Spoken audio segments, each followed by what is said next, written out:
राष्ट्रवादीच्या नेत्यांनी मुख्यमंत्री देवेंद्र फडणवीस यांची भेट घेतली आहे। वर्षा निवासस्थानी सुनेत्रा पवार, सुनील तटकरे, पार्थ पवार, हसन मुश्रीफ यांनी मुख्यमंत्र्यांची भेट घेतली आहे। भेटीचं कारण अजूनही अस्पष्ट आहे, मात्र बारामती पोटनिवडणुकीसंदर्भात चर्चा झाल्याची शक्यता वर्तवली जाते आहे।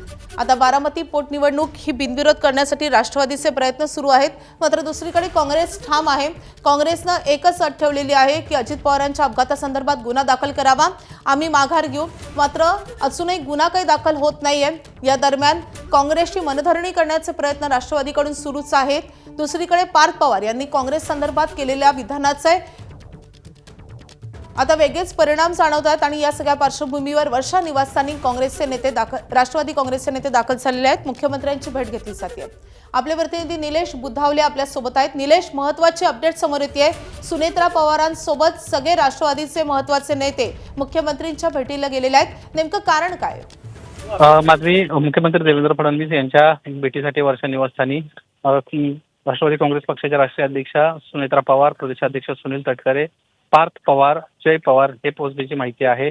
भेटीचं कारण जरी अस्पष्ट असलं तरी सध्या बारामती विधानसभेची पोटनिवडणूक सध्या सुरू आहे आणि या पार्श्वभूमीवर कुठेतरी ही निवडणूक बिनविरोध करण्यासाठी मोठ्या प्रमाणामध्ये राष्ट्रवादी काँग्रेस पक्षाकडून प्रयत्न होत होते। हा एक विषय असू शकतो। यासोबतच मागच्या काही दिवसांपासून अजित पवारांच्या अपघाताच्या अनुषंगानं सातत्यानं प्रश्न उपस्थित होत आहेत। या संदर्भामध्ये सीबीआय चौकशीची मागणी देखील करण्यात आली होती, तसं पत्र देखील देण्यात आलं होतं। त्याचं नेमकं पुढे काय झालं हाही एक विषय असू शकतो। अशा वेगवेगळ्या विषयांच्या अनुषंगानं आजच्या भेटीला हे विशेष महत्त्व असल्याची माहिती आहे। माधवी, एका बाजूला निलेश, पार्थ पवार यांनी काँग्रेस संदर्भात केलेलं विधान आणि दुसरीकडे पोटनिवडणूक ही आता जवळपास होणारच अशी शक्यता वर्तवली जाते, कारण अर्ज अजून मागे घेण्याचा उद्याचा शेवटचा दिवस आहे। मात्र अजूनही काँग्रेस ठाम आहे। या सगळ्या पार्श्वभूमीवर या भेटीमध्ये नेमकी काय चर्चा होऊ शकते? खरं तर आता काँग्रेसशी चर्चा आपण कशी करायची असे प्रश्न आता राष्ट्रवादी काँग्रेस पक्षाच्या वरिष्ठ नेतृत्वाकडे आहेत आणि त्यामुळे कुठेतरी निवडणूक झाली तर ती कशा पद्धतीनं लढली गेली पाहिजे, यासोबतच महायुती म्हणून कशा पद्धतीनं आपण या निवडणुकीला सामोरं जायचं अशा विषयांच्या अनुषंगाने ही चर्चा असू शकते। मुख्यमंत्री देवेंद्र फडणवीस या निवडणुकीवर लक्ष ठेवून आहेत।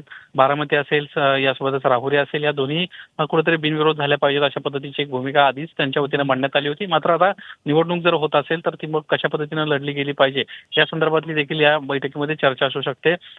यासोबतच उपमुख्यमंत्री सुनेत्रा पवार या बैठकीमध्ये आहेत। मतदारसंघातील आमदारांचे विषय असतील किंवा राष्ट्रवादी काँग्रेस पक्षाच्या समोरचे काही जे आव्हान आहेत त्या अनुषंगाने देखील सध्या या बैठकीमध्ये चर्चा असू शकते। मधल्या काळात आपण पाहिलं की राष्ट्रीय अध्यक्षपदाचा विषय असेल, पार्थ पवारांच्या खासदारकीचा विषय असेल, या अनुषंगाने देखील बऱ्याच वेगवेगळ्या चर्चा रंगल्या होत्या।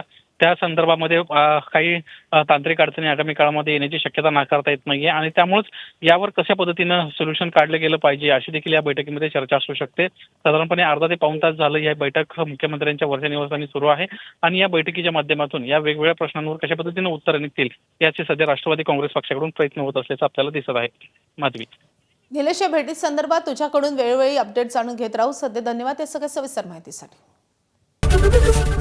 एबीपी माझा, उघडा डोळे बघा नीट।